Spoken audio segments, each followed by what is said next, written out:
露营过夜，想要睡得舒服温暖，我一般都会搭一个不接触地面的行军床。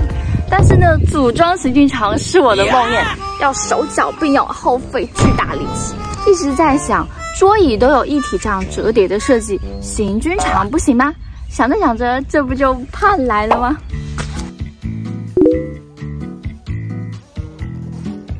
今天就来测评一下吧。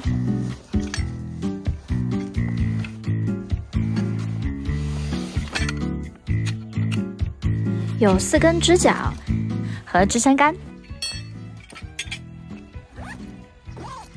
附带一个 Molly 系统的收纳背包。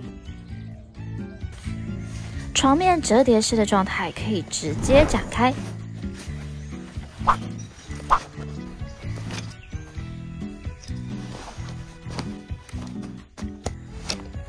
用脚踩这个部位，把它踩直，绷紧床面。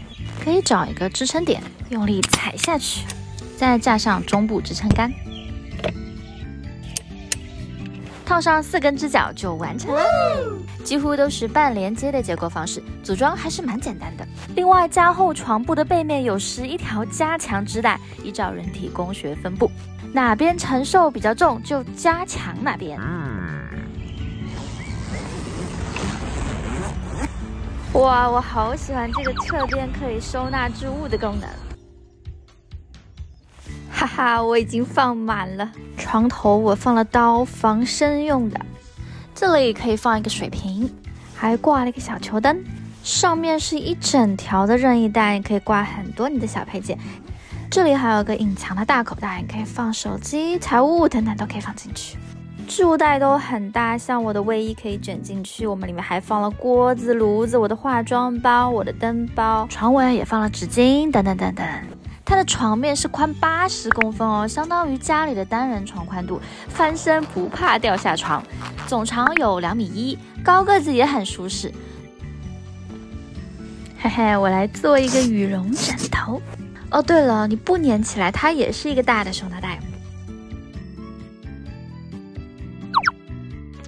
床高43公分，起身也很轻松。结构框架受力部分都是金属构成，非常坚固。再加上人体工学分布的织带，躺在上面感觉非常的结实，不会软塌塌的。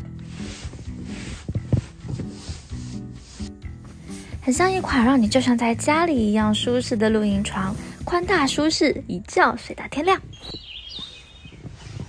它的收纳也很轻松，反向操作一样用脚蹬折叠收起。好啦，今天就到这里，帮我点赞、订阅、分享哦！去睡觉休息了，我们下次再见。